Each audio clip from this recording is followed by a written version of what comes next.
ജനശ്രീ ഹോസ്പിറ്റലിൽ വലിയ കുഴപ്പമൊന്നുമില്ലാത്ത ഹോസ്പിറ്റൽ തന്നെയാണ്. നമ്മളവിടെ വരുന്ന ആൾ തന്നെയാണ്. ഒന്ന് കാണിക്കലും ഇതൊക്കെ ഉണ്ട്. ഡോക്ടർമാരും ഒക്കെ എല്ലാവരും ഡോക്ടർമാരൊക്കെ കുഴപ്പമില്ലാത്ത ഡോക്ടർമാരായി മാറിയ സാക്കി ഡോക്ടറൊക്കെ നമ്മൾ പരിചയമുള്ള സാക്കി ഡോക്ടർ ഇത് വരലുണ്ട്. നമുക്കിത് എടുത്തായതുകൊണ്ട് എപ്പോഴും ഒരു കാഷ്വാലിറ്റി ആയാലും എന്തായാലും പെട്ടെന്ന് അങ്ങോട്ട് തന്നെ പാഞ്ഞു പോകാല്.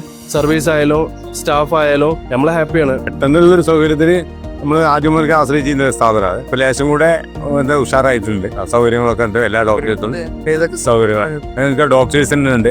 വിളിച്ചാൽ കയ്യെത്തുന്ന ദൂരത്തുള്ള ഡോക്ടേഴ്സ് ഉണ്ട്. കാണിച്ചിട്ടുണ്ടാവും. സ്ഥിരമായിട്ട് ഞാൻ ജിതേന്ദ്രൻ ഡോക്ടറെ കാണിക്കലുണ്ട്. പിന്നെ സാക്കിർ ഡോക്ടറെ കാണിക്കലുണ്ട്. ഓർത്തോന്റെ സാക്കിർ ഡോക്ടർ. നമുക്ക് അവിടുത്തെ സ്റ്റാഫുകളായിക്കോട്ടെ എല്ലാവരും നല്ല സഹായം. ജനങ്ങളുടെ നല്ല അഭിപ്രായമാണ്. നല്ല മെച്ചപ്പെട്ട പ്രവർത്തനമാണ് കച്ചില്. ജനങ്ങളൊക്കെ നല്ലതാ പറയും. നല്ല അഭിപ്രായമുണ്ട്. അവിടെയുള്ള ഡോക്ടർമാരൊക്കെ രോഗികളായിട്ട് വളരെ ഫ്രണ്ട്ലിയാണ്.